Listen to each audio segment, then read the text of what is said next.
What is up, everybody, and welcome back to another episode of Tattoo Critiques. I'm Pony Lawson, and what we like to do here is talk about your tattoos. Whether you're a tattooer, collector, or someone who just enjoys looking at tattoos. You guys seem to really like our last Apprentice video, so we decided to do another one, and we got hundreds of submissions. And there were a couple of good ones in there. I think these Apprentice episodes are really important, because generally apprentices are the ones that are most hungry to learn.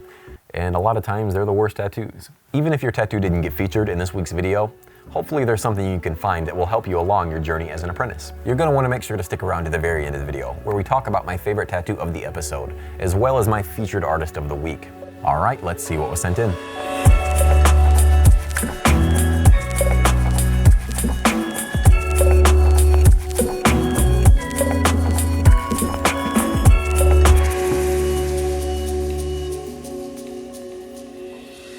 Alright, the first tattoo sent in is from Natasha out of Colorado.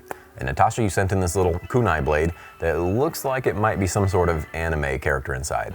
I say that because I see a little bit of eyebrow, maybe a little eye, but I'm not 100% sure as it's not super clear. I also see a couple little flowers in there as well, but overall this tattoo isn't super clean, so it's kind of hard for me to read. You mentioned you've been on skin for about a month, which isn't terrible.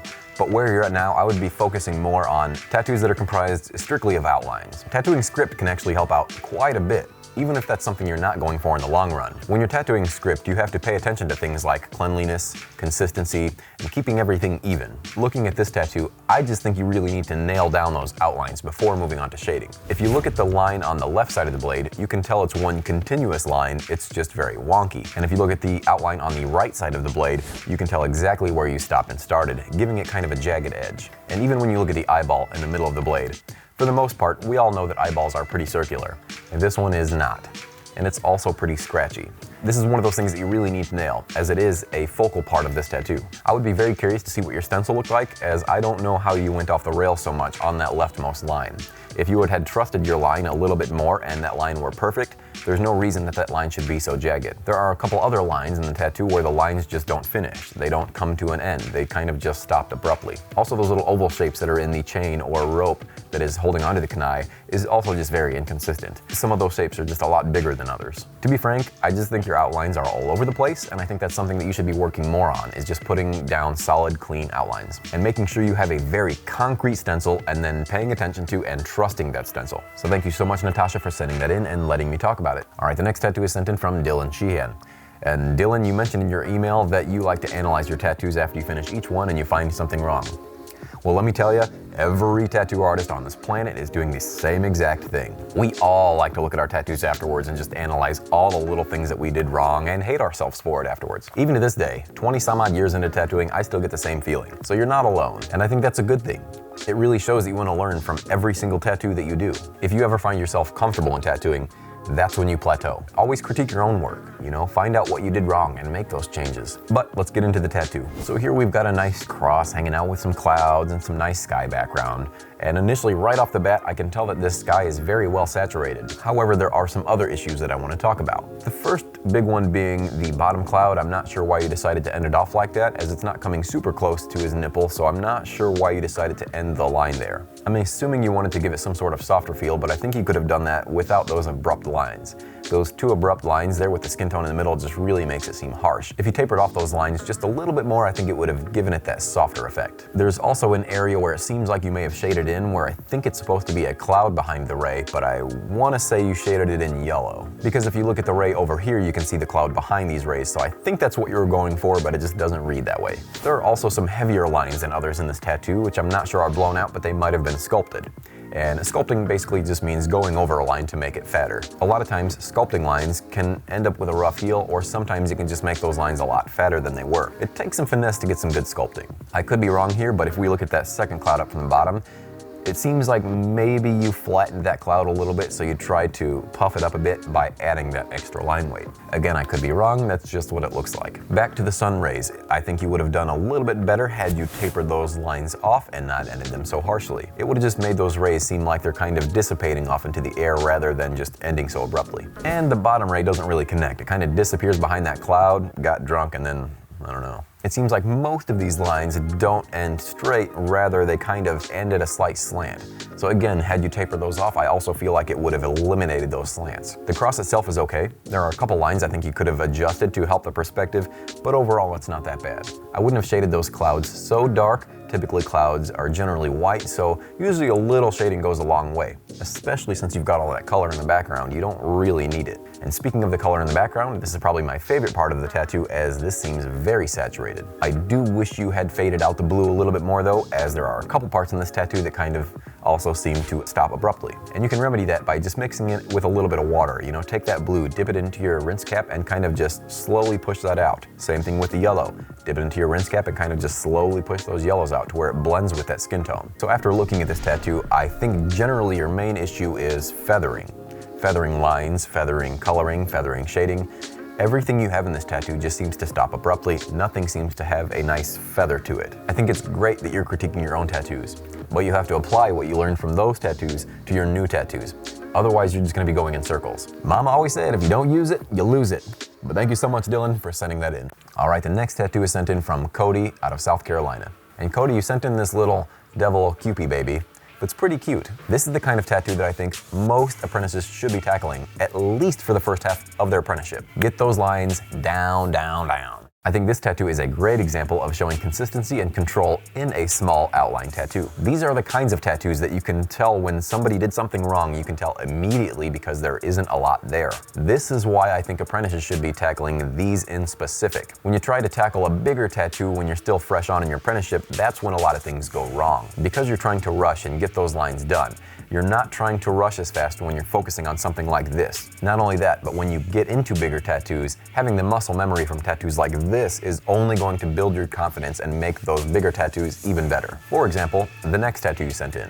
This one seems to have a lot more line weight going on. You seem to have used a smaller liner as well as a thicker liner to show variation and depth. You can really tell how the person is sitting in front of the cactus just from that thicker outline. You've got the smaller outlines in the material as well, just showing the difference from the inside to the outside of that poncho. So take away all the shading and smaller outlines and you can see that this tattoo is left with a nice bold outline that you can still read and tell exactly what it is. So I know I've said it over and over and over and over and over and over and over and over and over and over and over and over and over and over and over and over and over and over and over and over again. But this is why apprentices should be focusing on outlines, because outlines are the foundation of a good tattoo. So thank you so much, Kodi, for sending that in. All right, this next tattoo is sent in from Melo. And Katie, you've mentioned you've been tattooing for about 1.5 years now. You sent in this Swan tattoo that right away, my eyes do love this tattoo. I think it's got a lot of things going right for it. The main one being the outline, of course. You've got some thicker outlines around the perimeter of the bird and you've got some nice thinner outlines on those leaves, adding a bunch of texture and movement. I do think you went a little crazy with the whites. I think they should be mainly on the parts that are catching a lot of light. I would have liked to see most of those whites on the top of the bird and the top of the wing and on the tops of the flowers as well. And then let those whites dissipate as we work our way down. You'll give off the impression of depth and shape had you have done that. Not that this does a bad job of doing that, I just think it would have added that extra element. Think of a sphere. You know, you've got a highlight on one part of the sphere and you've got some heavy shadows on the other part. So if you were to look at those flowers as a sphere, you'd have highlights on the top and you want to add more shadows on the bottom. These flowers have highlights on the top and bottom, just making it a little more flat. The leaf texture is pretty cool. I think you did go a little heavy on the outline on the back leaves, because if you look at the front leaves, I don't think they're as thick as the leaves in the back. Generally, the things that are sitting in front are gonna have a heavier outline. There's one part of this tattoo where I think you could have benefited having a thicker outline, and that's just to the left of the wing, just so it seems like it's sitting in front of that swan's neck. You could have probably gotten away with having less shades had you had a thicker outline on that part of the wing. So I think this is a bit nitpicking here, but looking at the shading inside of those flowers, they seem a bit peppery.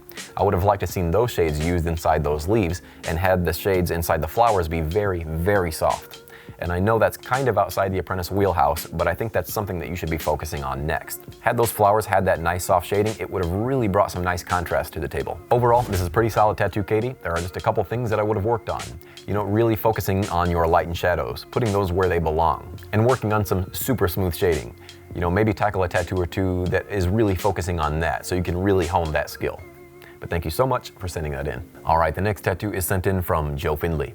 Joe Findley, you've mentioned you've been tattooing for about 1 year now, and you did this rose on yourself. So right away, this seems like one of those tattoos that I've seen 1,000,000 times. And that's okay, I'm just saying there's nothing special with this tattoo. As far as technical application goes, it could also use some work. This is one of those designs that I would have liked to seen on paper first before being put on skin, because there are a lot of problems going on with this tattoo that would have been remedied had you drawn it on paper first. One of them being the dark gray shading everywhere. So when you're tattooing a design like this and you've got a lot of heavy contrast in the shadows and in the leaves, less is more.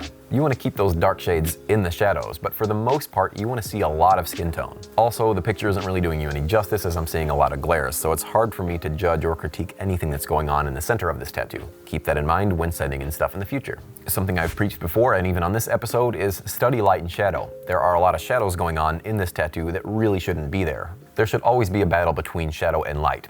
In this tattoo in specific, it's really hard to tell where that light source is coming from, as it seems like you've just put shadows around all the edges of these petals just to make it seem like a lot lighter rose. But in actuality, that's only hurting you. We should only be seeing those heavy shadows where light does not exist, right where those petals meet each other in the center of the rose. Any lighter shades coming from that is only to show shape. The combination of outlines and shades that you have don't really give this tattoo any sort of style. If we were going for realism, you wouldn't have those outlines there. But if you were going for traditional, neo-traditional, or any other style, you would try to build up those lines, giving them some nice shape. This is just kind of sitting right in the middle. It's got those lines that are barely there and some overly done shading. So it's just making this seem not very good. Well, I'm glad you did this on yourself. My main gripe with this tattoo is the photo and the random shades, but it's hard to see those random shades through this many glares. So keep that in mind when you're working on your portfolio or sending in another image, just to try and get as clear an image as possible. After all, this is what's going to sell your work. But thank you so much, Joey, for sending that in. All right, that's going to do it for the critiques this week, but before we go, you know we gotta talk about my favorite tattoo of the episode, which was sent in from Melo out of Massachusetts. I chose your tattoo over the others this week, mainly for its clean lines and solid control. You've also got some really nice whites in there, which generally when left up to an apprentice, they don't really do the best job.